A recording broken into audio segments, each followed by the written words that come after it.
Here we are again today together.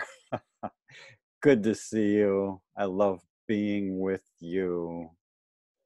And today I have for you 5 questions, enormous questions about worship.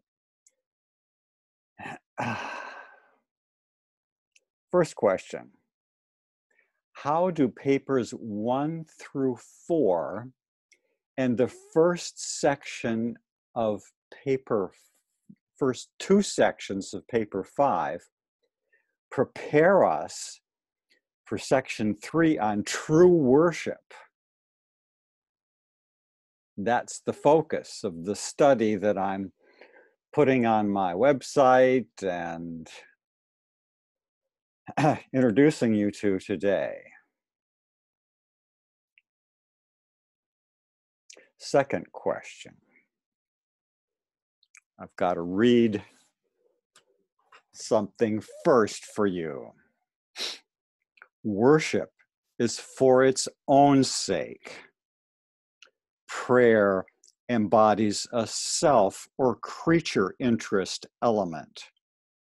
That is the great difference between worship and prayer. There is absolutely no self-request or other element of personal interest in true worship.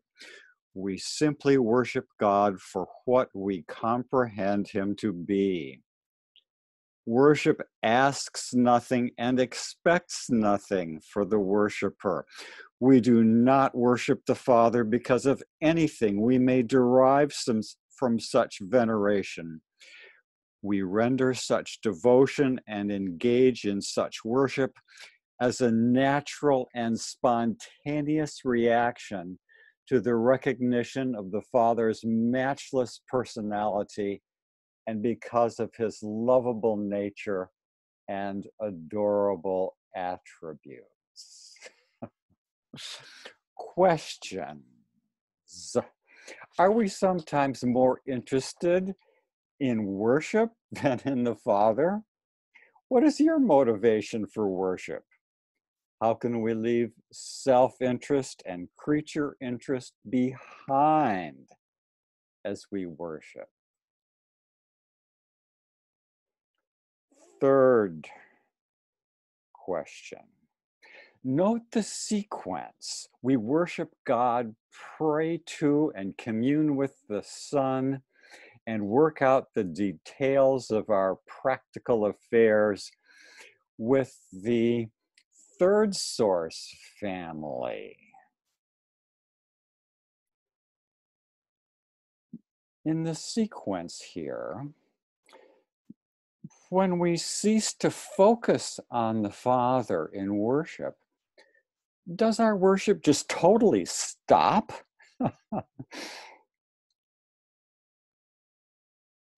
We can have the end of paper 106. It explains we can have a Father life that is illuminated by worship. This suggests, or does it, that we can do all our activities worshipfully. Can we be worshipful as we pray without confusing prayer and worship? In your experience, what is it like to be worshipful as you do your daily activities?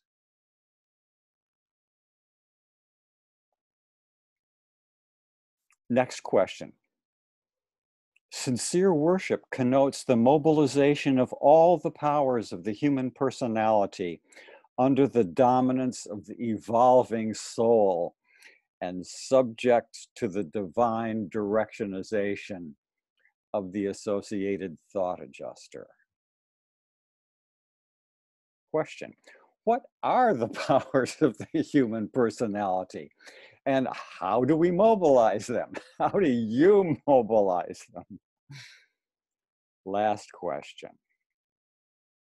The mortal mind consents to worship.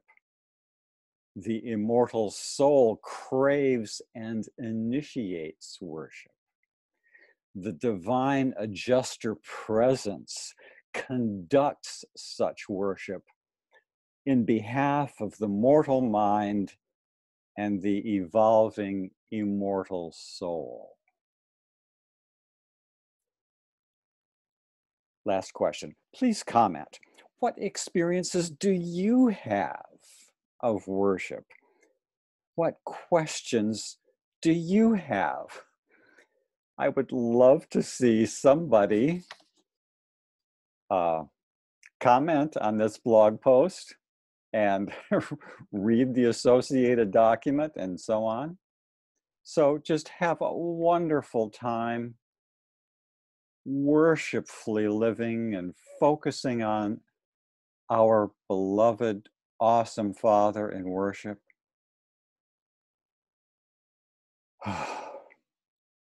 Good day.